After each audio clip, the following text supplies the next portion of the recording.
Chapitre 7. Éros et tendance au plaisir. Il faut donc attribuer à la pulsion élémentaire qui pousse l'homme vers la femme une priorité et une réalité propre par rapport à la dimension purement biologique. Mais cela ne doit pas donner lieu à des équivoques dans le sens opposé. Or, c'est le cas avec, par exemple, la théorie qui pose à la base de l'instinct sexuel la tendance au plaisir. Certes, on peut admettre que dans la plupart des cas, lorsqu'un homme se sent attiré par une femme et la désire, il s'efforce moins d'y découvrir les qualités grâce auxquelles elle pourra enfanter les êtres les mieux adaptés à la finalité de l'espèce, que de pressentir le plaisir qu'elle peut donner, que de deviner l'expression de son visage et son comportement en général pendant la crise de l'étreinte. Il faut dire pourtant que lorsque tout cela prend un caractère trop conscient, on s'éloigne d'une autre façon de la normalité de l'éros. Dans son déroulement naturel, toute expérience de passion et d'inclination profonde se tourne bien sûr sur ce qu'on appelle le plaisir, mais ne trouve pas en lui sa fin préordonnée et détachée. Lorsque c'est le cas, on peut alors parler de luxure et de libertinage, soit des directions correspondant à des dissociations, dégénérescences et rationalisation de l'amour physique. Dans la normalité de l'éros, il n'y a pas l'idée du plaisir en tant que motivation déterminante. Il y a la pulsion qui, éveillée dans certaines circonstances par la polarité sexuelle en tant que telle, provoque à elle seule un état d'ivresse jusqu'à la crise du plaisir dans l'union des corps et dans l'orgasme. Celui qui aime vraiment, en possédant une femme, n'a pas plus devant les yeux l'idée du plaisir que celle de la progéniture.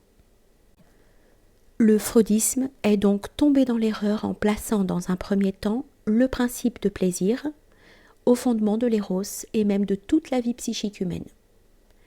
Par là, le freudisme n'était que le fils de son temps, dans la mesure où, aux époques de décadence comme l'époque contemporaine, l'érotisme est vécu principalement sous la forme dissociée du simple plaisir, la sexualité ne jouant en fonction de celui-ci que le rôle d'une sorte de stupéfiant, dont on fait un usage non moins profane d'ailleurs que les stupéfiants proprement dits. Mais le freudisme lui-même a bien vite été contraint d'abandonner ses positions initiales. Un ouvrage postérieur de Freud a précisément pour titre « Au-delà du principe de plaisir ». Cet ordre d'idées ne doit pas pour autant mener à juger corrompu et décadent toute ars amandi. Il a effectivement existé un ars amandi, un art ou une culture de l'amour, qui ne se ramenait pas toujours à un ensemble de moyens et de techniques destinés à la simple luxure. Cet art fut connu dans l'Antiquité et l'est encore de certains peuples orientaux.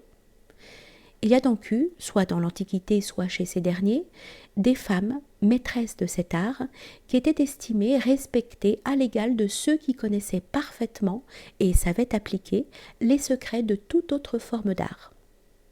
Dans la Grèce antique, les hétaïres furent notoirement tenus en haute estime par des hommes comme Périclès, Phidias, Alcibiade.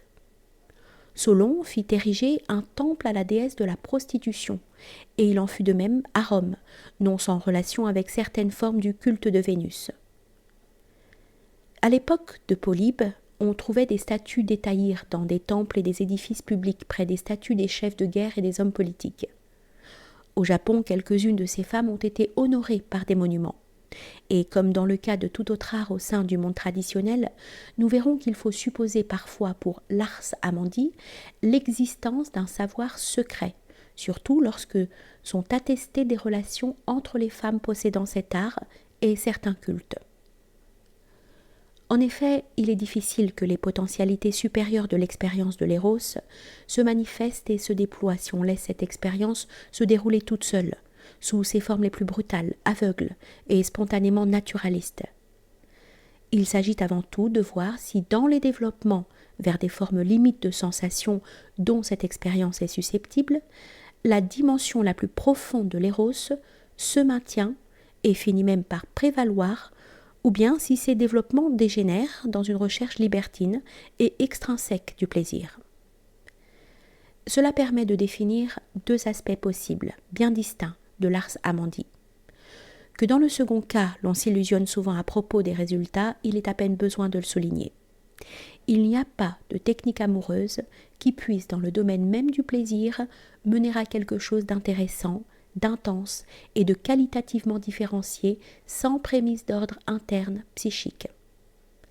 Lorsque celles-ci sont présentes, le seul contact d'une main peut parfois donner plus d'ivresse que toute activation savante des zones érogènes. Mais nous reviendrons sur ce point. On verra plus loin que ce n'est pas sans raison qu'en parlant du plaisir, quand il s'est agi de désigner ce qui intervient communément dans l'acmé de l'amour physique, nous avons mis ce mot entre guillemets. Pour le moment, il ne sera peut-être pas inutile de liquider certains points de vue sexologiques qui ont été formulés au sujet du plaisir, et ce toujours dans l'intention de déblayer le terrain de toute explication matérialiste de l'éros.